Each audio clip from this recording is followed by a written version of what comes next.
Предупредувачки протести, 15-минутна блокада на влезот на депонијата Дрисла денеска организираше граѓанската иницијатива Движење за чист воздух, во знак на револт поради инертноста на надлежните кога станува збор за најголемата депонија во државата и енормното загадување на воздухот кој го дишат скопјани.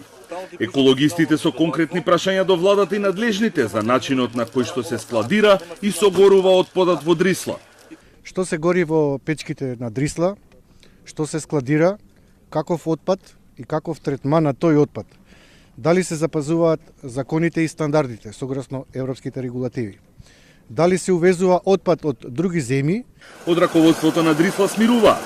Тие ги отфрлаат обвинувањата и тврдат дека не го загадуваат воздухот кој го дишат скопјани.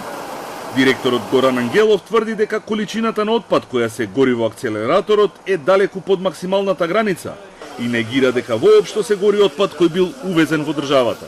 Сите проценки укажуваат дека ние можеме да согориме највише 1450 тони, со тоа што мора да знаете дека јас сум секој ден овде, жителите од село Батинци го чувствуваат воздухот, значи ние со аерозагадувањето реално немаме некакви проблеми страшни кои може да ја загрузат блиската наша околина, тоа е Батинци и село Љубош, а за Скопје да не збориме.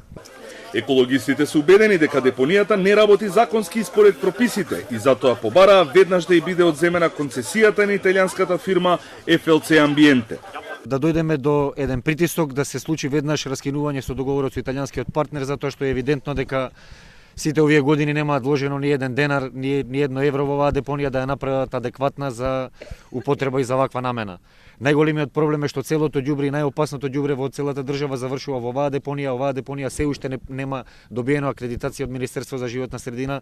Градоначалникот Петре Шилегов најави дека до крајот на месецот ќе ја донесе одлуката која се чека со месеци. Кој ќе биде идниот концесионер на Дрисла. Граѓанските активисти кои денеска протестираа побара од владата да го забрани увозот на отпад од странство пред државата да стане, како што велат, една голема депонија и се закани со нови протести и блокада на работењето на администрацијата на град Скопје.